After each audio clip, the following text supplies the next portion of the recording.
and welcome to episode number 52 of Basha's Thoughts. What we focus on, we tend to notice more of.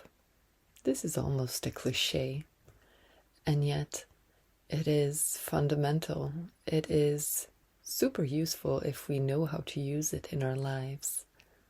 And the way we look at things, our perspectives, the glasses we wear when we look at the world, they also are essential, how we frame things.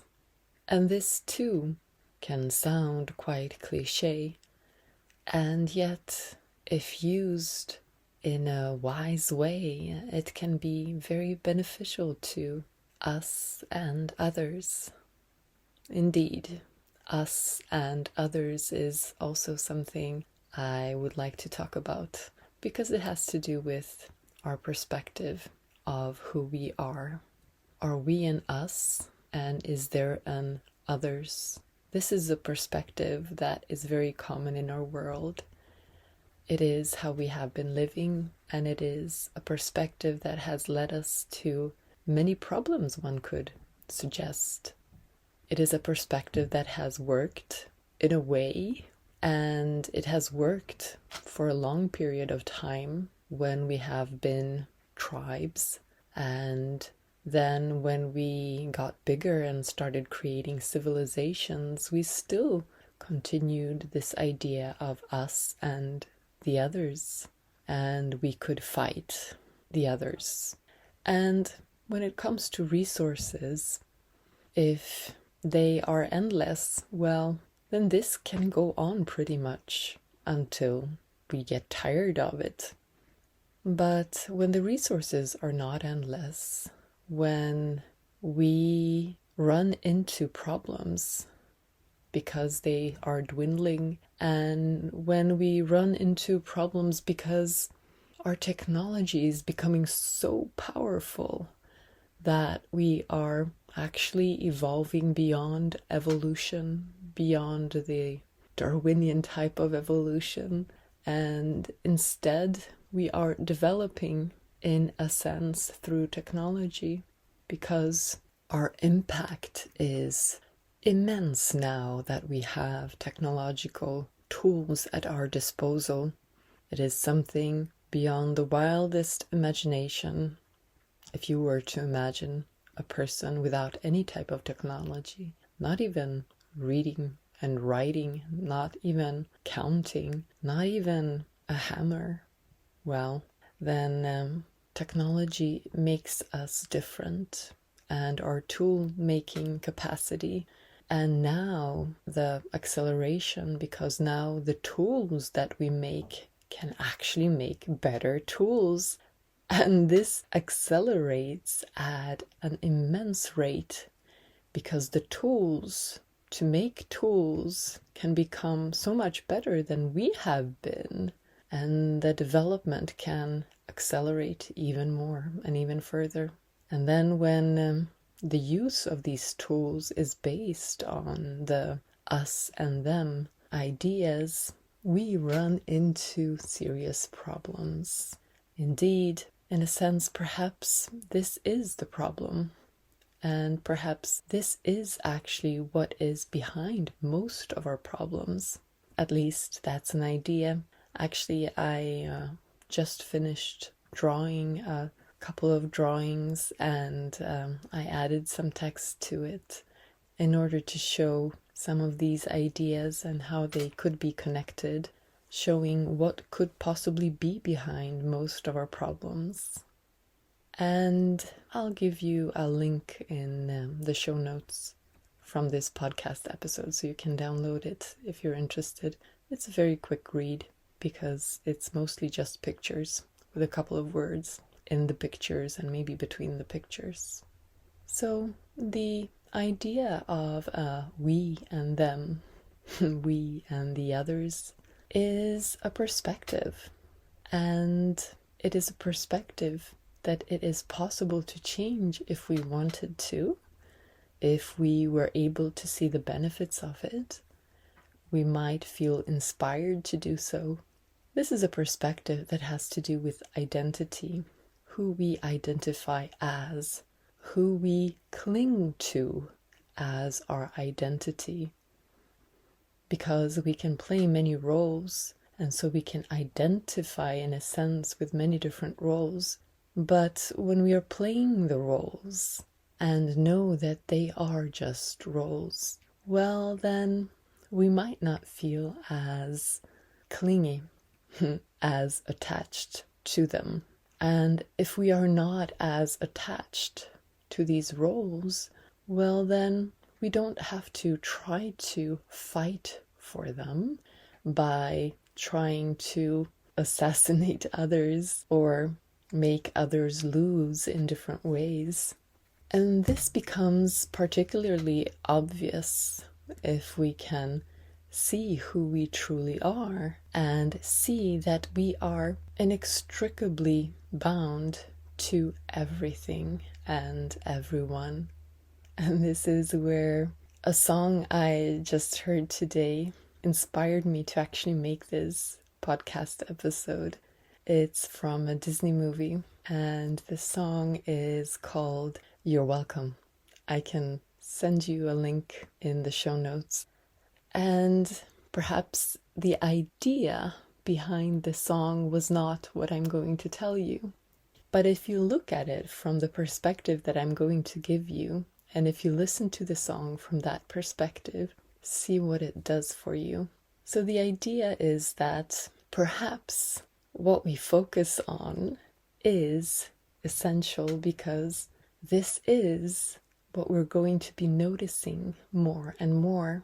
But in a society where we do not identify with everything and therefore wish for the best of all, in a society where we identify with a particular role and fight for the survival of this abstract role that we're playing, which in the end we know is not going to last, and yet we fight for it and create a lot of suffering because it's a win-lose game that we're playing, not a game where we're trying to win for all, including ourselves, or ourselves in any role that we're playing.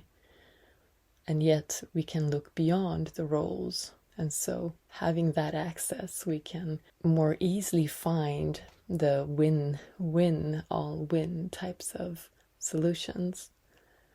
So when we focus on what actually is, things become quite beautiful. Because if we listen to the narratives that we are presented from the us-them society, we hear news, and in the news we find all kinds of problems. And very often this becomes our reality. Very often when we interact with others and even family members, we focus on all the problems. We might see all of the things that are not happening the way we would like them to. And when our focus is on those things, then we can become quite depressed and quite sad, even while living the most extraordinary of lives, which is what we actually are doing. If you were to compare all the bad news to the good news, there would be no comparison, because we are given so much. We have so much to be happy about, appreciative of. Even if you only look at your body, if you have an ache somewhere, well, that ache is such a minor thing. You have trillions of beings, little beings. You have cells, you have viruses, you have, which are not even alive, and yet they're there helping you with information about the environment, about what is going on, and adapting you to it. You have bacteria, you have all kinds of microbiome that is living in you, on you, and all of these are helping you. There's so much that is going so well in order for your body to function. It is, in fact, going extraordinary well. And it is so amazing. And who do you have to thank for it? Is it some company? Is it some country? Is it some political system? No, of course not. It is nature and all the beings that have been here before you, that have evolved from one type of organism to another type of organism, all types of bacteria and viruses and fungi, and you have so many to be thankful for. All of their lives, all of the animals that have lived before you have given you the possibility to be you today. And all of nature, the plants that we have, the plants that we can eat, that can provide you with energy, and so many other things that can interact with you in amazing ways. You can eat plants and they can tell you so much information about what is going on in the environment around you, and tune your body to that so that you will be better prepared to that, to face if there's a famine coming. Your food can tell you that.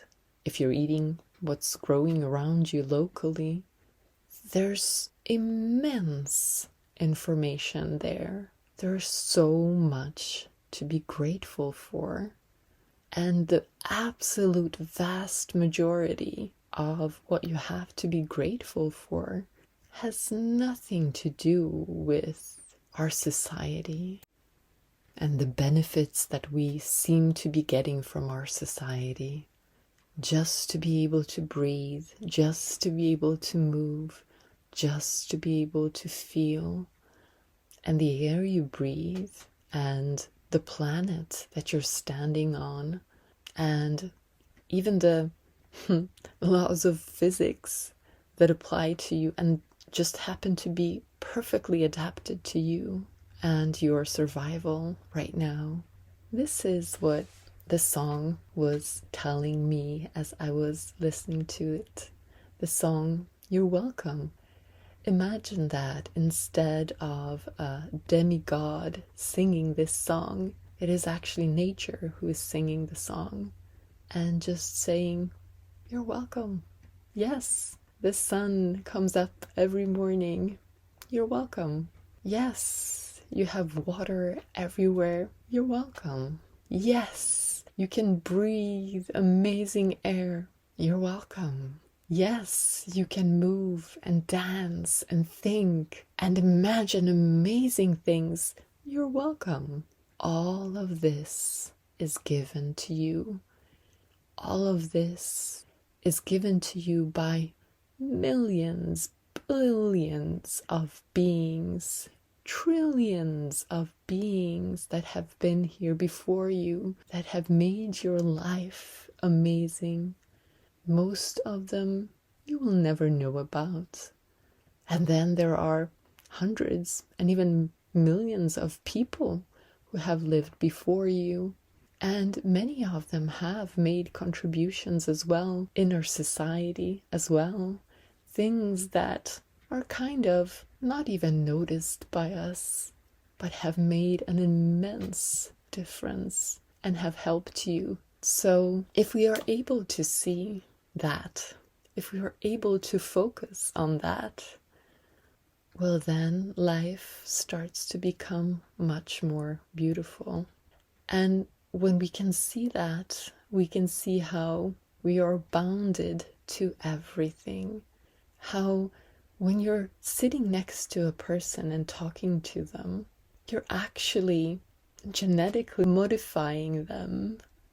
You're sending out information that their body picks up on, and their epigenetics is affected by you, by who you are, by the type of information that you're sending out to them. Viruses around us are so many, and they're always giving us updates about things around us. The air we're breathing is full of all kinds of amazing things that we don't really know about. And just that could give us a start, a beginning for trying to imagine how we are so deeply connected, even physically, to everything around us and everything that has come before us. And then if we can go deeper, and if we can look at who we truly are, our essence, who is this observer who is observing all of this, who is playing this role of this human being, who is that in essence? And if we can go back to that, and if we can stay in that, meaning if we can spend time as ourselves, meaning our essence, instead of spending most of our time as our role or roles that we're playing, the more time that we can spend in our essence, the more free we can feel, because then we will know that we're only playing a role, and we're playing a role because we have been given this amazing opportunity. So you can be you, your unique role, your unique incarnation, your unique ideas from your unique perspective, because of everything else. And all of that is also you. And when we see that, when we are able to identify with who we truly are and look from that perspective, we can see the beauty of what is around us. And then the perspective of this society, this us-them society, the political systems and the political discussions and all of the fights becomes so tiny and almost something that we cannot really grasp. Why would you do something like that? Why would you choose to live in a way that is detrimental to you, to others, to the planet? Why would you choose it when you're actually this amazing, infinite being who has the ability of expressing as some unique part that is only unique because of everything else? And you are everything else as well. But your current expression is through some particular role. And then when you live from that, you live with a sense of awe in a world that is surrounded by beauty. Your way of acting automatically starts to shift to a perspective where there is only one, and you benefit the one, and the one is you as well, and your very particular perspective. So it doesn't mean that you compromise. It doesn't mean that you give up something. You find solutions, creative solutions. So you live as this free, creative being, having so much fun, living in beauty. That is an option that we all have. So if you're interested, listen to the song and change it just a little bit, trying to imagine that it is actually nature that is singing it to all of us, because it brings about this beautiful perspective of saying, wow, thank you. Now I can see. I understand the idea of you're welcome. So that was it for today. I might talk to you in another podcast episode. Take care.